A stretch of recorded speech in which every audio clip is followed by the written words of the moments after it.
medis dari water dengan 0 ppm, air murni yang sebenarnya. Terima kasih. Perkenalkan saya Alfitria dari Tempo. Selamat sore Pak Sekjen dan dari jajaran DPP.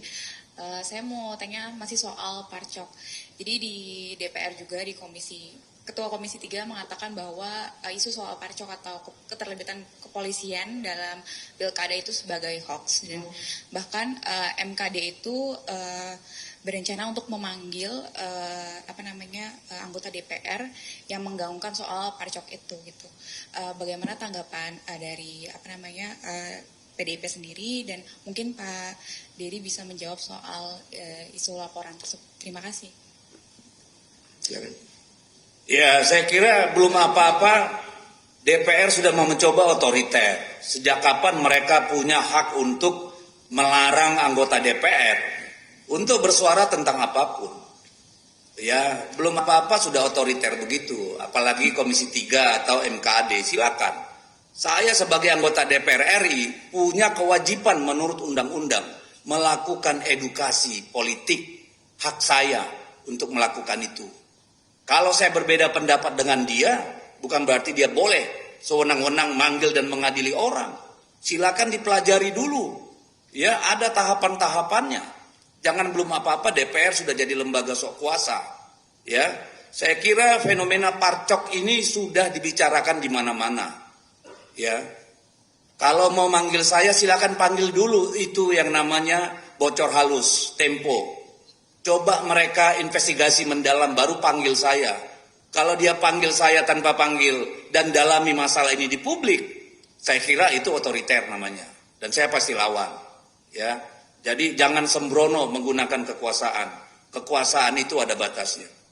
Enggak, justru sebaliknya ya, apa yang disampaikan oleh segelintir orang terkait Parcok dan lain sebagainya itu kami kategorikan sebagai hoax. Ya. Dan ada juga anggota DPR yang menyampaikan hal tersebut. Orang tersebut bahkan sudah dilaporkan ke MKD. Ya. Karena kami juga anggota MKD ya. Orang tersebut sudah dilaporkan ke MKD. Kami ingin meminta keterangan beliau. Apa yang menjadi bukti, ya, apa yang menjadi dasar juga disampaikannya tuduhan tersebut.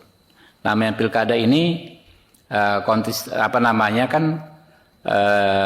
tidak hanya antara dua kubu ya, karena jadi hampir nggak mungkin Kapolri ya menggunakan institusinya untuk kepentingan kubu tertentu, karena di pilkada itu bisa terjadi mix ya antar kubu partai-partai politik gitu kan. Di provinsi A misalnya partai A berkoalisi dengan partai B. Di provinsi lainnya berseberangan. Ya, jadi secara logika nggak logis ya. Dan kami minta sesama teman-teman anggota DPR, walaupun kita bebas berpendapat, tapi harus didasarkan pada bukti-bukti yang kuat. Jangan hanya narasi-narasi, karena ini justrulah yang akan bisa menjadi situasi tidak kondusif. Saya dengar orang tersebut sudah dilaporkan di MKD. Kalau dilaporkan di MKD, prosedurnya tentu akan dipanggil, dimintai keterangan, dan diminta untuk membuktikan. Kalau tidak bisa membuktikan, tentu ada konsekuensinya. Ya.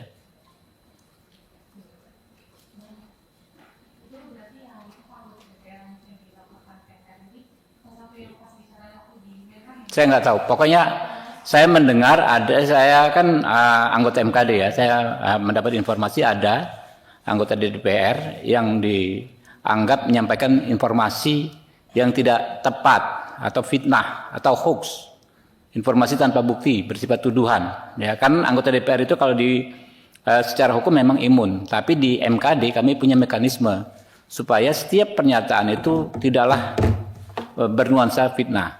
Justru disitulah menerobos yang namanya imunitas anggota DPR tersebut. Memang tidak bisa dipersoalkan secara hukum, tapi tentu bisa dipermasalahkan di MKD.